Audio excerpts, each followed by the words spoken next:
Welcome back to a podcast for radicals, part of a Guide for Radicals series. I'm Jason Bayless, and I'm excited you're here.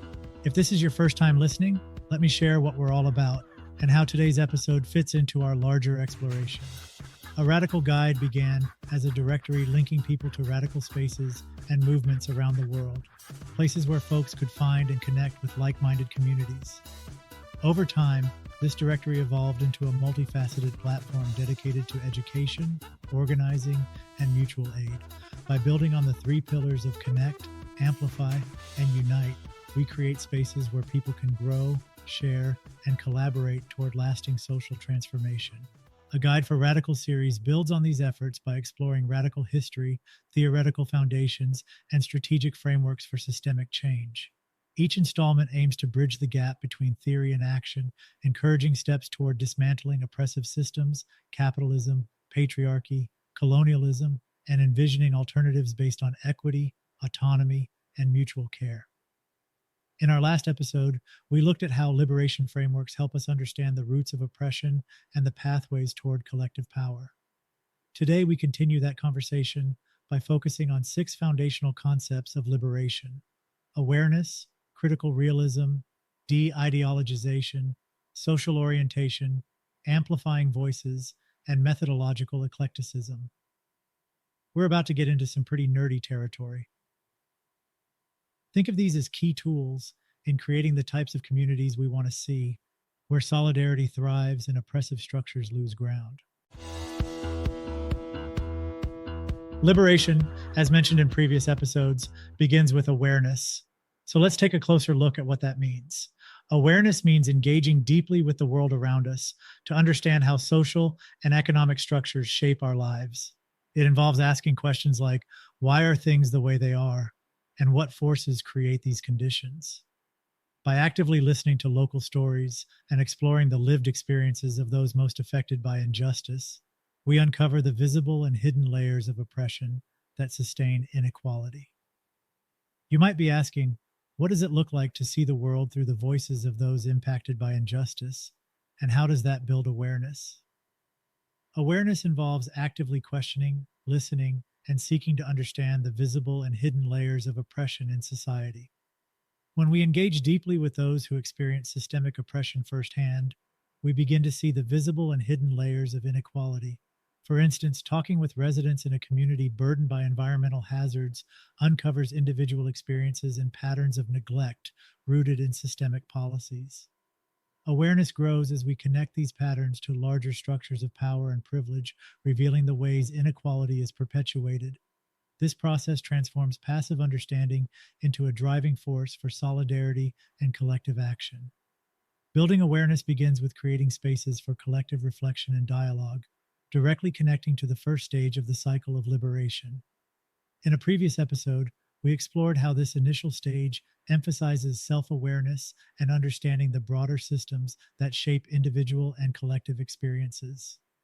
Awareness begins with creating spaces for deep, intentional dialogue, and listening sessions play a pivotal role in this process. These sessions allow community members to explore local histories and examine the social forces shaping their environment.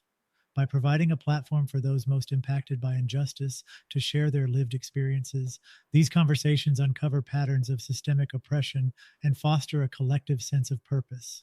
Participants move beyond abstract understanding to gain insight into how systemic issues manifest in tangible ways, paving the way for meaningful engagement and solidarity. Consistent communication is crucial because awareness is not a one-and-done process. Cultivating a community of liberation means playing the long game, where connections are continuously nurtured and insights evolve into meaningful actions. Newsletters, social media groups, and regular gatherings create opportunities to revisit these conversations, build trust, and deepen collective understanding. This ongoing collaboration ensures that the momentum generated doesn't fade, but instead fuels sustained efforts aligned with the cycle of liberation, ultimately driving systemic change. Reflecting on awareness and its role in liberation leads us to the next step, taking tangible action informed by our understanding. How do we move from observation to engagement? It starts with identifying the pressing issues facing a community, whether it's housing inequality, over-policing, or environmental hazards and understanding their root causes. This requires active participation, such as meeting with neighbors, organizing discussions, or engaging with local organizations to collaboratively research these problems. For example, housing disparities may stem from zoning laws or historical redlining, while over policing might disproportionately affect specific communities due to entrenched systemic biases. By bringing together diverse voices, particularly those most impacted, we uncover how these issues manifest in daily life. Ask questions like, how does this affect your community? Or what changes would make the most difference? These questions help foster trust and create a platform for collective problem solving. These insights help transform individual observations into collaborative efforts. Together, communities can take informed actions that not only address immediate concerns, but also work towards systemic solutions rooted in equity and justice. It's important to note that this is just one approach to building awareness. The way it's framed here assumes an entry point for someone who may not yet fully understand local injustices and is seeking to raise their own awareness in order to engage effectively with the larger community. However, awareness itself has many dimensions, angles, and entry points. These may vary depending on one's position within a community, prior experiences, or role within an organizing effort. We'll continue exploring these varied perspectives on awareness throughout this episode and others in the series. In our journey toward liberation, understanding power is essential. How do we move from recognizing the systems that oppress us to identifying the places where change is possible? This brings us to critical realism, a lens that sharpens our focus on power structures, helping us see both their strengths and their weak points.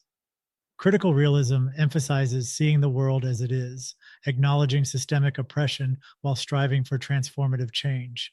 This perspective equips activists with a grounded strategic mindset to navigate the complexities of sustained struggles. It's about understanding how these systems function and identifying where we can act to create meaningful change. Rather than feeling overwhelmed by the scale of institutional power, critical realism encourages us to pinpoint the leverage points where collective action can have the most significant impact.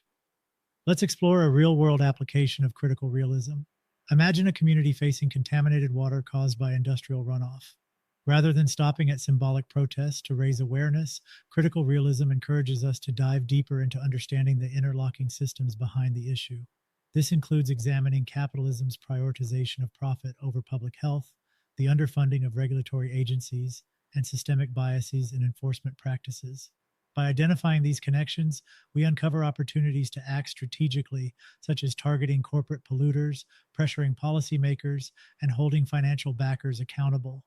This approach ensures that our actions address immediate harms while also dismantling the systems that perpetuate them. Critical realism also reminds us that addressing systemic problems requires multifaceted solutions. While strengthening environmental protections through legislation can be viewed as an important step, it must be paired with broader efforts. For example, we need to challenge capitalism's prioritization of profits, advocate for properly funded regulatory agencies, and address systemic inequities in enforcement. Engaging with shareholders, leveraging community led monitoring, or organizing blockades are all tactics informed by this comprehensive understanding of power dynamics. By tackling both the immediate and systemic causes, we move beyond surface level interventions to drive lasting change. Critical realism calls on us to turn understanding into meaningful transformation. This involves bridging analysis and action, using tools like power mapping to chart a path forward. Let's explore how to apply these principles through clear, actionable steps. Start with power mapping, a collaborative process that helps identify the decision makers, institutions, and systems upholding the status quo. Ask questions like, who controls the resources? Who shapes and enforces the policies driving inequality? For instance, zoning regulations often reflect the interests of developers prioritizing profit over affordable housing. By mapping these dynamics, we gain a clearer picture of where and how to act strategically. After mapping power structures, the next step is selecting a starting point for action. This could involve advocating for a specific policy change, collaborating with groups already working on these issues, or focusing on a single decision maker to influence their stance. Small, strategic actions not only address immediate challenges, but also build momentum for broader systemic change. Adaptability is essential throughout the process. Circumstances can shift unexpectedly. A new policy proposal might emerge, public opinion might sway, or a major news story could amplify your cause. Regularly revisiting and refining your strategy ensures that your efforts remain effective and responsive to these changes, keeping your movement aligned with the broader goal of systemic transformation. By embracing critical realism, we transform our understanding of power into a roadmap for action. It's not about solving everything at once, but about taking deliberate, informed steps contributing to systemic change. Now we will explore the next concept, de-ideologization. De-ideologization challenges us to critically examine the dominant ideologies that uphold oppressive norms. It pushes us to question the unexamined beliefs embedded in mainstream culture and policies, while inviting us to move beyond rigid frameworks that limit collaboration. By focusing on shared goals and embracing a diversity of tactics, we ensure our strategies remain inclusive, adaptable, and able to address complex realities. De-ideologization is about creating pathways for transformative collaboration across diverse perspectives while maintaining space for ideological differences. Let's explore this through a historical lens. During the mid-20th century, the Black Panther Party's Free Breakfast for Children program demonstrated de-ideologization in practice. The Panthers, driven by their commitment to Black liberation and socialism, partnered with local churches, community organizations, and volunteers who didn't necessarily share their broader ideology. Their shared goal was clear: feed children before school. The program's impact went far beyond addressing immediate hunger. It highlighted the systemic neglect of marginalized communities, built trust within neighborhoods, and inspired similar programs nationwide. This case shows how focusing on shared priorities can unite people across ideological divides to create meaningful change. This principle resonates deeply with me. For example, while I identify as an anarchist, when it comes to organizing or engaging with others, it's not important to me whether someone identifies as an anarchist too. What matters is that we're working together to dismantle a shared oppression. The focus isn't on converting others to my perspective, but on building collective power and addressing the issues at hand. To bring de-ideologization into action, start by identifying shared goals that resonate across different perspectives. For instance, improving local access to fresh food might unite environmentalists, faith leaders, and community organizers. By framing the issue around the common need rather than ideological positions, you foster cooperation and trust. Transparency is equally important. Acknowledge ideological differences openly, but emphasize that these differences don't have to prevent collaboration. Create spaces where participants can share their perspectives while maintaining mutual respect and understanding. For example, community forums or town halls can serve as neutral spaces for discussing shared goals and coordinating efforts. Finally, regularly evaluate your collaborative efforts. Reflect on whether the shared goals are being met and identify any challenges that need collective problem solving. For instance, if a food distribution program is facing logistical issues, bring all stakeholders together to brainstorm solutions. This ongoing reflection ensures the collaboration stays effective and aligned with its objectives. By practicing de-ideologization, we shift from focusing on what divides us to emphasizing what unites us. This doesn't mean abandoning principles, but recognizing that collective action thrives when we prioritize tangible outcomes over rigid adherence to ideology. It's a reminder that systemic change requires not only strong beliefs, but also a willingness to adapt and work together toward shared solutions. The next concept is social orientation, which emphasizes the critical role of relationships and community care in sustaining movements. By prioritizing interpersonal connections, we create a foundation for collective strength and resilience in the face of systemic challenges. Together with the concepts we've explored so far, awareness, critical realism, and de-ideologization, social orientation forms a practical and relational approach to transformative change. This concept highlights the critical role of relationships and community care in sustaining movements. By prioritizing interpersonal connections, we create a foundation for collective strength and resilience in the face of systemic challenges. At its core, social orientation centers interpersonal relationships and community care as the driving forces behind sustainable movements. It emphasizes that systemic change grows out of the connections we build with each other rather than happening in isolation. Solidarity and mutual support form the foundation for enduring and impactful collective action. Throughout history, movements that have endured and thrived were grounded in strong relationships. Consider the example of community land trusts, which prevent gentrification and displacement by maintaining collective ownership of land and housing. These initiatives prioritize long term community resilience over individual profit, fostering trust and cooperation among residents. Similarly, local solidarity networks provide mutual aid, defend against evictions, and address workplace abuses, building strong interpersonal connections that form the backbone of sustainable movements. Social orientation encourages us to create spaces where these types of connections can flourish.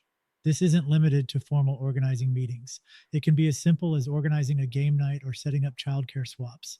These activities strengthen bonds, making it easier to collaborate when it's time to take action.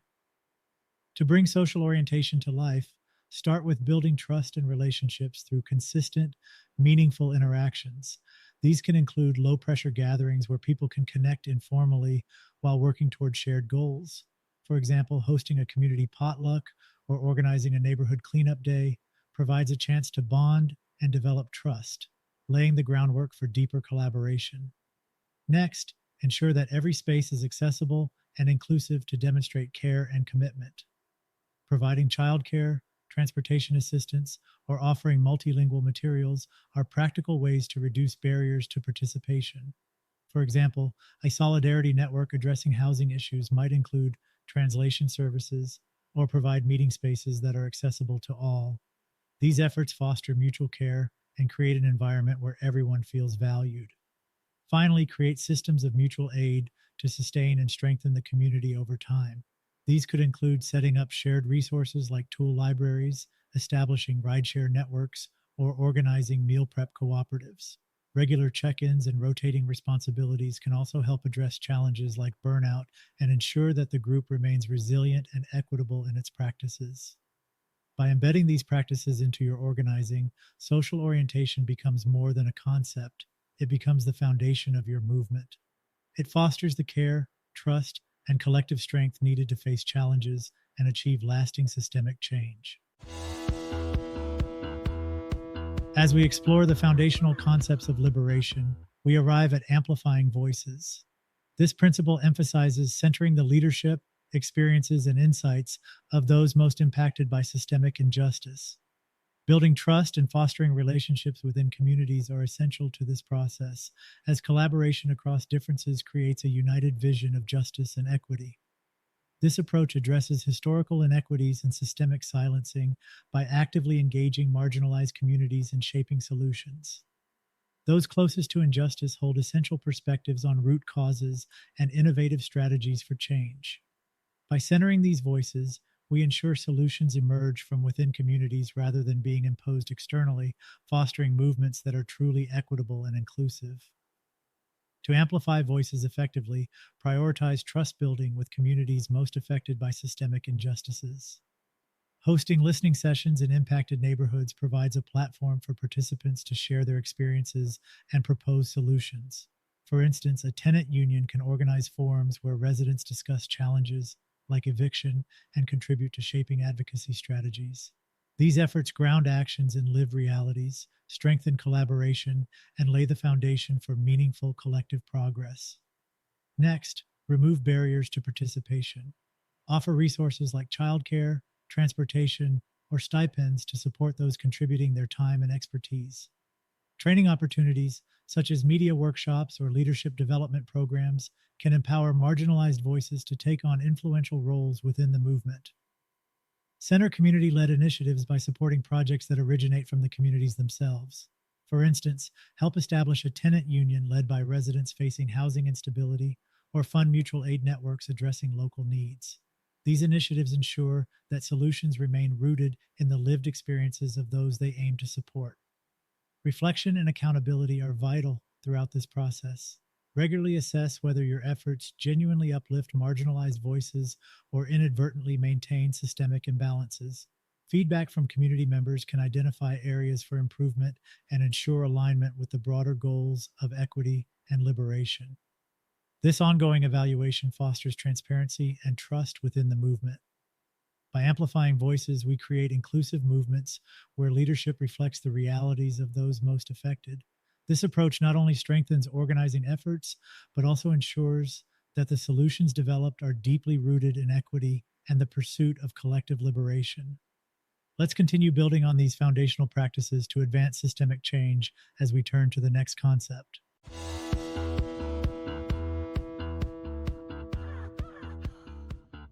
As we continue exploring the foundational concepts of liberation, we will get a bit nerdy as we turn to the concept of methodological eclecticism. This concept builds on the principles we've discussed, emphasizing the importance of adaptability and innovation in organizing efforts. In a world where systems of oppression are interconnected and ever changing, no single tactic can address every challenge. Methodological eclecticism calls on us to embrace a flexible and adaptive approach, using a range of strategies and approaches to effectively address oppression in diverse contexts. You might wonder why I use the phrase methodological eclecticism instead of simply saying diverse tactics. While both emphasize using multiple approaches, methodological eclecticism goes further by incorporating a deliberate and analytical perspective. It's not just about employing different strategies, it's about thoughtfully integrating them to fit the specific needs and context of a movement. This nuance is essential for creating dynamic and effective responses to systemic challenges. This concept is grounded in the understanding that movements must be dynamic, responsive, and innovative to achieve their goals. Historically, many successful movements have embraced methodological eclecticism.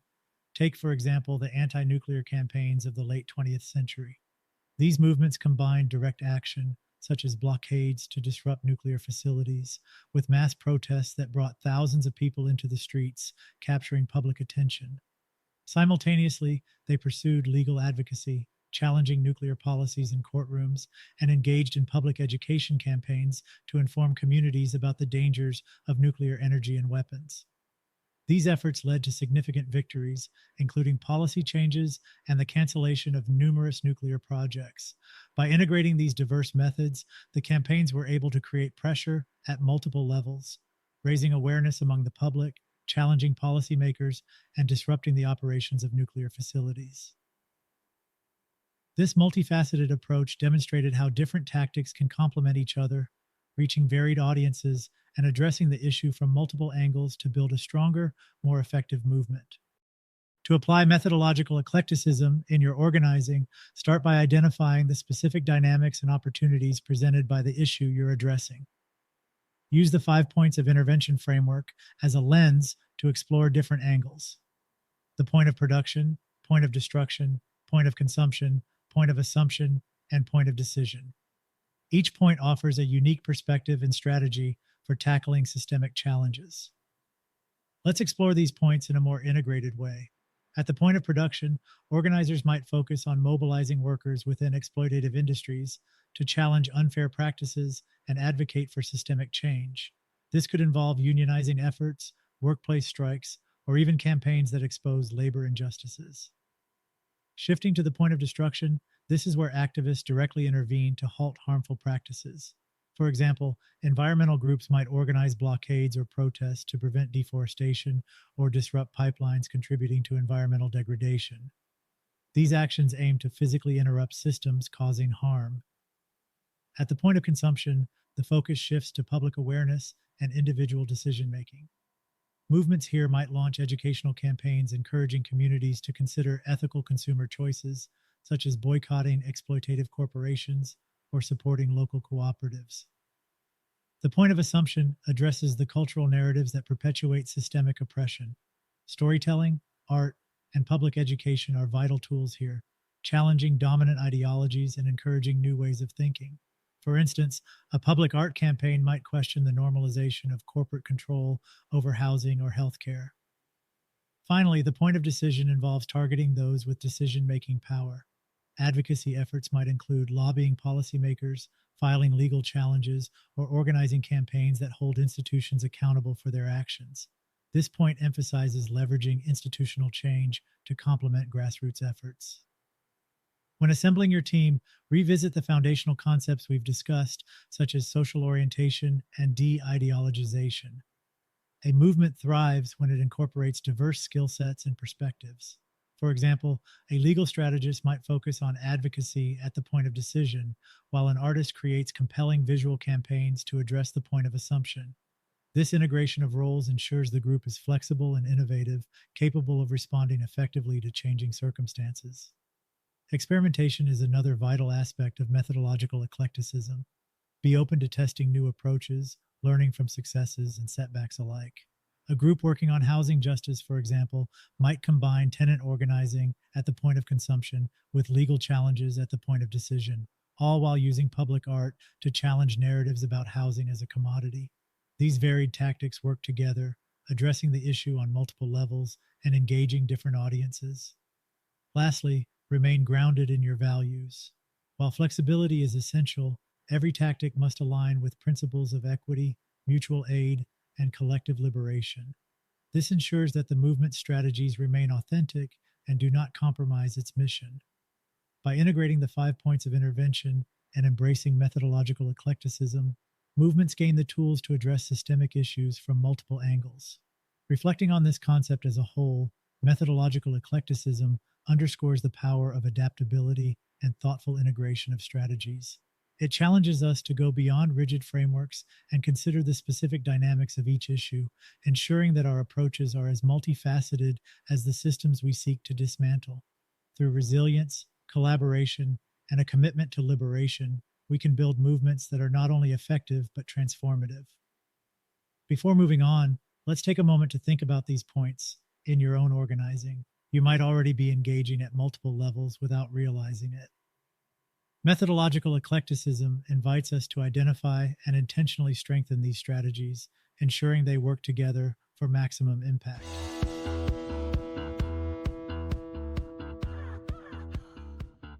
As we bring these foundational concepts of liberation together, let's reflect on how they interconnect and support one another. Awareness, critical realism, de-ideologization, social orientation, amplifying voices, and methodological eclecticism collectively create a comprehensive framework for systemic change. Each concept strengthens the others, offering a cohesive approach to dismantling oppressive systems while building equitable and sustainable alternatives. Each concept serves as a building block, providing the tools and insights necessary to navigate and disrupt oppressive systems while fostering transformative change. Awareness illuminates the structures of oppression and highlights areas for action. Critical realism grounds us in honest assessments of power and potential. De-ideologization fosters collaboration beyond rigid worldviews, while social orientation emphasizes relationships and mutual support as essential foundations. Amplifying Voices prioritizes leadership from those most impacted by injustice, and methodological eclecticism enables adaptability and innovation as movements evolve. But how do these elements come together in practice? Let's revisit an example.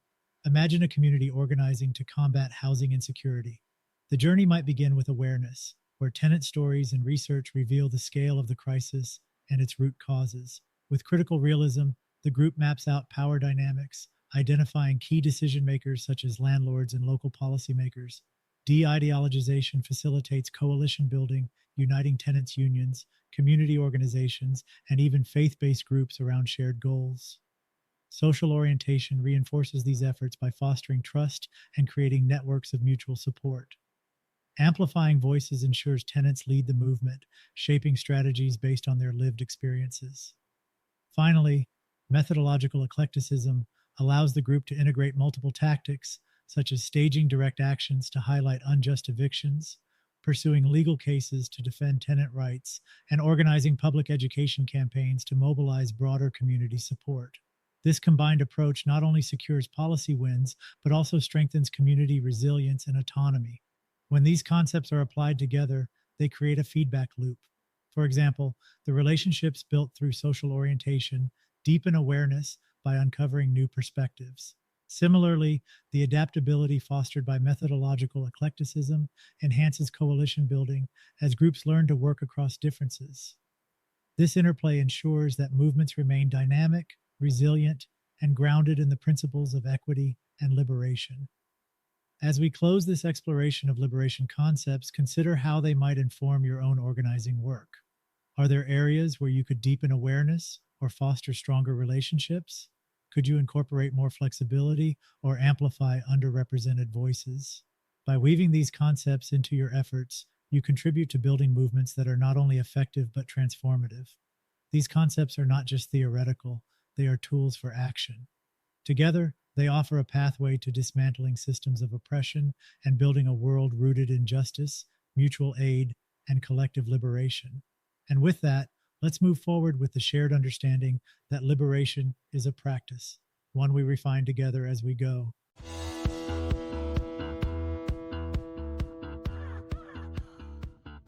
Thank you for joining me today on a podcast for radicals.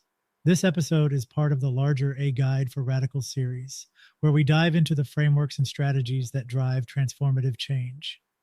Today's exploration of the 6 foundational liberation concepts: awareness, critical realism, de-ideologization, social orientation, amplifying voices, and methodological eclecticism offered tools and insights to deepen our collective organizing efforts. If this conversation resonated with you, I encourage you to revisit past episodes or explore future ones, as each builds on these ideas, creating a holistic understanding of what it means to work toward collective liberation. You can find more resources, discussions, and opportunities to engage by visiting radicalguide.com. There, you'll discover ways to connect with our growing community and access materials to support your journey. If you value the work we're doing, amplifying voices for justice, fostering mutual aid, and building networks of solidarity, please consider making a tax-deductible donation.